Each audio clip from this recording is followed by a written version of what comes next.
نحمده ونصلي على رسوله الكريم أما بعد فأعوذ بالله من الشيطان الرجيم بسم الله الرحمن الرحيم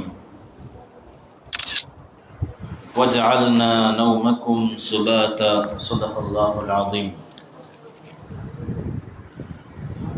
ونهى النبي صلى الله عليه وسلم عن السمراء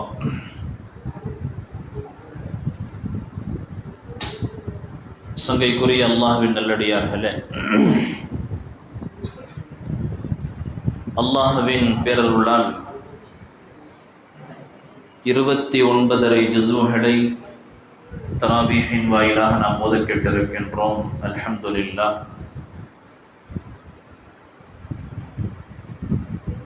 ஓதப்பட்ட பல சூறாக்கள், பல படிப்பினைகளை அல்லாஹ் சொல்கிறான். சூரத்துன் நபா என்ற 30ஆம் ஜுஸினுடைய ஆரம்ப சூரா. இந்த சூறாவில் அல்லாஹ் ஜல்ல சுப்ஹானஹு வ தஆலா ஆரம்பத்தில் அவனுடைய வல்லமைகளை, குத்ரத்துகளை பற்றி அல்லாஹ் சொல்கிறான். அவன் கொடுத்த நிஅமத்துகள் என்னென்ன. சூறாவினுடைய இறுதியில் கியாமத்தினுடைய நிலைகளை பற்றி அல்லாஹ் பேசுகிறான். ரப்பு தன்னுடைய நிஅமத்தை பற்றி சொல்லும் பொழுது வஜஅல்னா நௌமக்கும் சுபாதா, உங்களுக்காக இரவை நாம் இளைப்பாறுவதற்காக, உங்களுடைய அசதிகளை போக்கிக் கொள்வதற்காக, உங்களுடைய உடலை நீங்கள் சுதாரித்துக் கொள்வதற்காக இரவை நாம் படைத்தோம் என்று அல்லாஹ் சொல்கிறான். தூக்கம் என்பது ஒரு மிகப்பெரிய ஒரு நிஅமத். அல்லாஹ் யாருக்கு நாடுகிறானோ கொடுக்கின்றான்.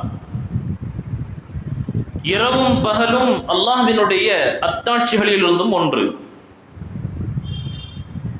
இன்ன ஃபீ ஹல்கிஸ் ஸமாவாதி வல் அர்தி, வானம் பூமி படைக்கப்பட்டதில், வக்திலாஃபில் லைலி வன் நஹாரி, இரவும் பகலும் மாறி மாறி வருவதில் அல்லாஹ்வினுடைய மிக பெரும் அத்தாட்சி இருக்கிறது.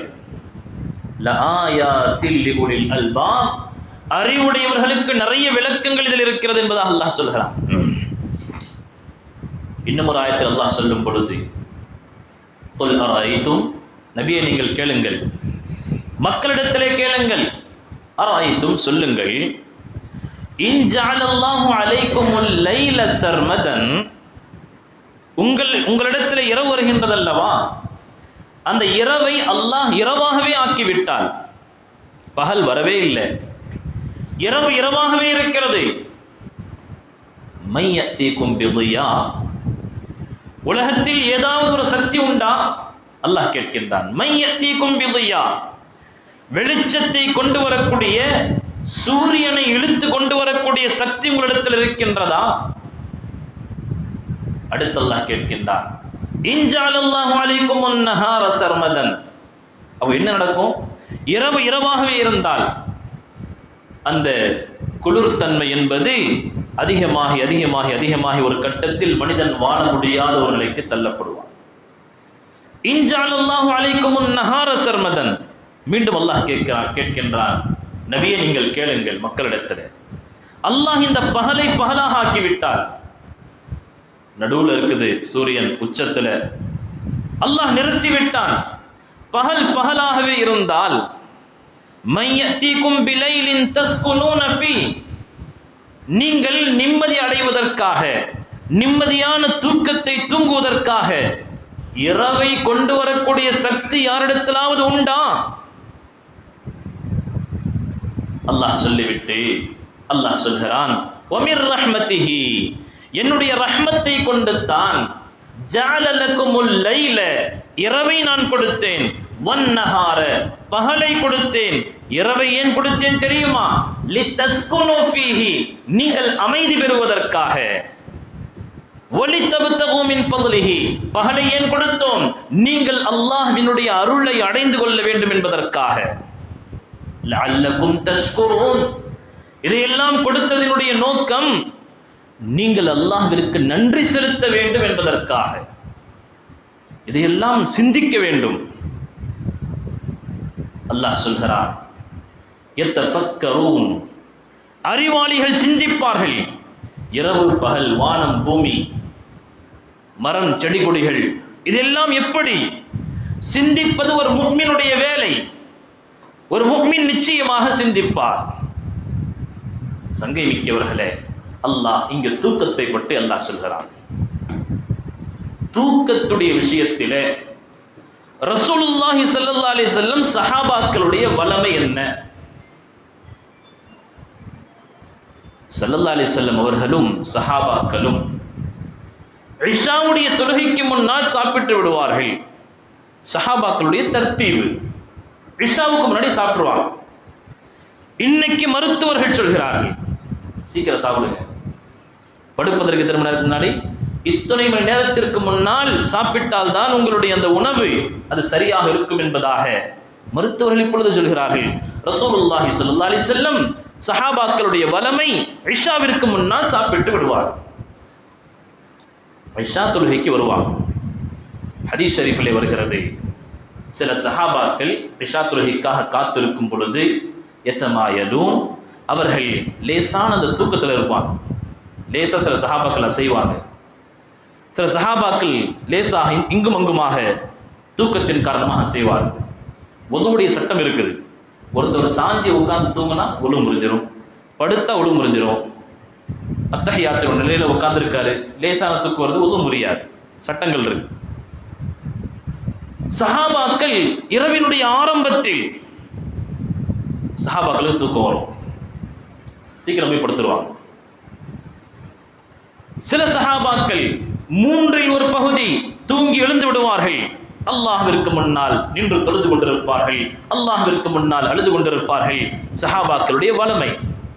இன்னும் சில சஹாபாக்கள் பாதி இரவுக்கு பிறகு எழுந்திருப்பார்கள். இன்னும் சில சஹாபாக்கள் 2-3ஆக பிரித்து 2 பகுதி சென்றவுடன் 3வது பகுதியில் என்ற அநேகமான சஹாபாக்கள் நின்று தொழுவார்கள். சங்கை மிக்கவர்களே, வருத்தமான விஷயம் என்னன்னு சொன்னா, இந்த உம்மத்து இந்த சுன்னத்தை விட்டுருச்சு. எப்ப தூங்குறோம்? வீட்டினுடைய சூழ்நிலைகள் என்ன? கேள்விப்பட்டோம், சிட்டிகள் அப்படி இருந்துச்சு, அங்க அப்படி இருந்துச்சு, எல்லா இடங்களிலும் பந்துமாக்கள் தான். எப்போ இந்த மொபைல் போன் வந்து விட்டதோ அதற்கு பிறகு தூக்கம் லேட் ஆயிடுச்சு. லேட்டாக தூங்குறோம். ஸல்லல்லாஹு அலைஹி வஸல்லம் சுன்னத்திற்கு மாற்றமானது. சீக்கிரம் தூங்கணும், சீக்கிரம் எந்திரிக்கணும். ஸல்லல்லாஹு அலைஹி வஸல்லம் மிக முக்கியமான சுன்னத். ஹதீஸ் ஷரீஃபிலே ஸல்லல்லாஹு அலைஹி வஸல்லம் நஹன் நபியு ஸல்லல்லாஹு அலைஹி வஸல்லம் அனிஸ் ஸமுரா, ஹதீஸில் வந்திருக்கிறது, இஷாவுக்கு பிறகு வீணான பேச்சுக்களை பேசுவதை ரசூலுல்லாஹி ஸல்லல்லாஹு அலைஹி வஸல்லம் தடுத்தார்கள். வீணான பேச்சு பேசுறது, வீணாக போன் நோண்டுறது எல்லாம் ஒண்ணுதான். வீணான விஷயங்கள் ஈடுபடுவதை ஸல்லல்லாஹு அலைஹி வஸல்லம் தடுத்தார்கள். நீங்க இஷாவுக்கு பிறகு சீக்கிரம் படுத்தாதான் குறைஞ்சபட்சம் ஃபஜ்ர் ஜமாஅத்தோடு அவரால் தொழ முடியும். சங்கை மிக்கவர்களே, இது சுன்னத்து, மிக முக்கியமான ஒரு சுன்னத்தாக இருக்கிறது. மருத்துவர்கள் என்ன சொல்றாங்க? ஒரு பெரிய மருத்துவர் சொல்கிறார், 88,000 மக்களை வைத்து மக்களுக்கு மத்தியில் நாங்கள் ஆய்வு நடத்தினோம். சீக்கிரம் தூங்குறவங்க, சீக்கிரம் எந்திரிக்கிறது பிரச்சனை இல்லை, 2 மணி 3 மணி எந்திரிக்கலாம், எந்த உடலுக்கு எந்த பாதிப்பும் இல்லை. சீக்கிரம் தூங்கக்கூடியவர்கள் 2 விதமான பெரும் நோய்களை விட்டும் பாதுகாக்கப்படுகிறார்கள். மருத்துவம் சொல்லுது, அவங்களுக்கு ஹார்ட் அட்டாக் வரதில்லை. அது போன்ற ஒரு அமைப்பை அல்லாஹ் ஏற்படுத்தி இருக்கிறான். உடலுடைய ஆரோக்கியத்தை அந்த ஆரம்ப இரவில் தூங்குவதில் அல்லாஹ் வைத்திருக்கிறான். அல்லாஹ்வுடைய அமைப்பு. அல்லாஹ் ஒரு விஷயத்தை அமைச்சு கொடுத்தா அதுக்கு மாற்றமாக செய்யும் பொழுது தான் அங்கே குளறுபடிகள் ஆகிறது, நோய் நொடிகள் வருகிறது. அல்லாஹ் ஒரு அமைப்பு கொடுத்திருக்கான், இதுதான் அமைப்பு, தூங்கிடணும். தூங்காம விழிச்சிருக்கார், நைட்டு 12 மணி 1 மணி, அதற்கு பிறகு படுக்கிறது.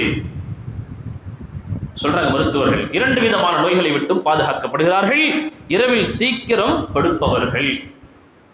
1வது ஹார்ட் அட்டாக் அவங்களுக்கு வராது, மருத்துவ ரீதியான விஷயம், ஹதீஸ் இல்லை. 2வது சொல்கிறார்கள், வாதம் ஏற்படுவது, பக்கவாதம் ஏற்படுவது, வாதம் ஏற்படக்கூடிய அந்த நோயை விட்டு அவர்கள் பாதுகாக்கப்படுகிறார்கள். இதை நாங்கள் 88,000 மக்களுக்கு மத்தியிலே நாங்கள் ஆய்வு நடத்தினோம் என்பதாக மருத்துவர் சொல்றார். சங்கை மிக்கவர்களே, கிதாபில் உலமாக்கள் எழுதுகிறார்கள், எப்படி ஒரு கிணத்துல தண்ணி இறைக்கிறோம், தண்ணி எடுத்துட்டே இருக்கும், நைட்ல விட்டுறோம், இரவு தண்ணி அது மேல வந்துடுது, மீண்டும் பகலில் தண்ணீர் இறைக்கின்றார்கள், திருப்பி தண்ணி எடுத்துட்டே இருக்கும், மீண்டும் அது மேலே வருகிறது, காலையில் எஞ்சி பார்த்தா. இதே போன்று தான் ஒரு மனிதனுடைய உழைப்பு, ஒரு மனிதனுடைய இபாதத், அவன் இபாதத் ரீதியாக, தன்னுடைய பொருளாதார ரீதியாக அவன் செய்யக்கூடிய அனைத்து உழைப்பின் மூலமாக அவனுடைய உடலில் பலவீனம் ஏற்படுகிறது. நைட் அவன் தூங்குறான். அல்லாஹ் அந்த தூக்கத்தில் வஜஅல்னா நௌமக்கும் சுபாதன், உங்களுக்கு நாம் அதில் இளைப்பாறுதலாக நாம் அதை வைத்திருக்கிறோம், உங்களுக்கு ஆரோக்கியமாக அதை வைத்திருக்கிறோம். சீக்கிரம் படுகிறாரு. எப்படி அந்த இரத்தத்தினுடைய நிலைகள், அது உடலுடைய பலவீனம் ஏற்படுகிறதோ, மீண்டும் அந்த உடல் ஃப்ரெஷ் ஆயிருது, மீண்டும் அந்த உடல் ஆரோக்கியமான உடலாக ஆயிருது. காலை ஒரு தஹஜ்ஜுக்கு எந்திரிக்கிறாரு, ஃபஜருக்கு எந்திரிக்கிறாரு, பரிசுத்தமான அந்த நிலையில் எழுந்திருக்கிறார். மௌலானா தாரிக் ஜமீல் அவர்கள் சொல்லுவார்கள் அடிக்கடி, அவங்களும் மருத்துவ ரீதியில ரொம்ப பெரிய ஒரு இல்மை அடைந்தவங்க, சொல்லுவார்கள், நைட்டு 12 மணிக்கு மேல் சாப்பிடுவது, சில பேர் வளமை இருக்கு, லேட்டா வர்றது, லேட்டா சாப்பிடுறது, 12 மணிக்கு மேல் யாராவது சாப்பிடுவார்களே என்று சொன்னால் அந்த உணவு விஷமாக மாறுகிறது, அந்த உணவினுடைய தன்மை மோசமாக மாறுகிறது, உடலில் பல நோய்களை ஏற்படுத்துகிறது. மௌலானா தாரிக் ஜமீல் அவர்கள் சொல்லுவார்கள், இந்த சுன்னத்து இந்த உம்மத்தை விட்டு வெகு தூரமா போயிட்டு, இரவுல சீக்கிரம் படுக்கிறது, காலையில் தஹஜ்ஜுக்கு எந்திரிப்பது, இந்த சுன்னத்தை விட்டும் இந்த உம்மத்து தூரமாக போய் கொண்டிருக்கிறது. அந்த வாலிப சமூகம் எங்கேயோ போயிட்டு இருக்கு. நைட்ல போனு, ஃபஜ்ர் இல்ல. எப்படிப்பட்ட அந்த நாள், எப்படிப்பட்ட நாளாக இருக்க முடியும்? மன் ஸல்லா ஸலாத்த ஸுப்ஹி, ஒரு மனிதன் ஃபஜ்ருடைய தொழுகை தொழுது விட்டால் ஃபஹுவ ஃபீ திம்மத்தில்லாஹ், அன்றைய நாள் முழுவதும் அவர் அல்லாஹ்வுடைய பொறுப்புல வந்துடுறார். நம்ம ஊர்ல எத்தனை நபர்கள் இருக்கிறார்கள்? ஜும்ஆவுல எவ்வளவு பெரிய கூட்டம் வருகிறது, ஃபஜ்ரில் அந்த கூட்டம் ஊரில் இருப்பதில்லையா? சங்கை மிக்கவர்களே, இந்த சுன்னத்தை நம்ம விட்டதனால, இரவு தூக்கத்தை அலட்சியப்படுத்தியதனால் சுன்னத்தையும் விட்டு அந்த குற்றத்திற்குள்ளாகின்றோம். அதே நேரத்தில் நம்முடைய உடலுக்கு நாம் அநியாயம் செய்து கொண்டிருக்கிறோம். ஒரு வயசை தாண்டின உடனே இந்த டெஸ்ட், அந்த டெஸ்ட், இந்த நோய், அந்த நோய், அல்லாஹ் வகுத்து கொடுத்த அந்த தர்த்தீபின் அடிப்படையில் நாம் வாழ்வோம் என்று சொன்னால், ஸல்லல்லாஹு அலைஹி வஸல்லம் சொல்லி கொடுத்தாங்கல்ல, உணவினுடைய முறை என்ன? பசிச்சா சாப்பிடுறது, குறைவாக சாப்பிடுறது, சரியான நேரத்தில் தூங்குறது, இது இருந்தாலே ஒரு மனிதனுக்கு நோய் வருவது கிடையாது. நோய் அவரை நெருங்காது. அல்லாஹ்வினால் வகுத்து கொடுக்கப்பட்ட அந்த தர்த்தீபு, அந்த நேரத்தில் மாற்றம் செய்யும் பொழுது, நம்முடைய இஷ்டத்திற்கு நாம் வாழும் பொழுது, நாகரிகம் என்ற பெயரிலே நாம் நம்முடைய இஷ்டத்திற்கு நம்முடைய வாழ்க்கை முறையை, லைஃப் ஸ்டைலை மாற்றும் போது ஏராளமான சிக்கல்களை மனிதன் சந்திக்கிறான். சங்கை மிக்கவர்களே, இது ஒரு மிக முக்கியமான சுன்னத். இதை நாம் நம்முடைய வாழ்வில் கடைபிடிக்க வேண்டும். மருத்துவர்கள் சொல்றாங்க, குறைஞ்சபட்சம் 10லேருந்து 11க்குள்ள தூங்கிடும். இஷாவுக்கு பிறகு தூங்குறது அதுதான் தர்த்தீபு. அந்த அளவுக்கு இப்ப இஷாவுக்கு பிறகு தான் சாப்பிடுற வளம் இருக்குது. உடனே சாப்பிட்டுட்டு குறைந்தபட்சம் 10 to 11க்குள்ள படுத்துறணும். காலையில் அல்லாஹ்விற்கு முன்னால் தஹஜ்ஜத் எழுந்திருக்க அல்லாஹ் யாருக்கு நசீபை தந்திருக்கிறானோ எழுந்து தொழுவது எவ்வளவு பெரிய பாக்கியம். ஆலிம் சாப் அவர்கள், அப்துல் லத்தீஃப் ஆலிம் சாப் அவர்கள் ரஹ்மத்துல்லாஹி அலைஹி, அல்லாஹ்வுடைய கபரை பிரகாசமாக்குவானாக, அடிக்கடி சொல்லுவார்கள், ஒரு முஃமினுக்கு 6 மணி நேர தூக்கம் போதுமானது. ஒரு முஃமினுக்கு 6 மணி நேர தூக்கம் போதுமானது.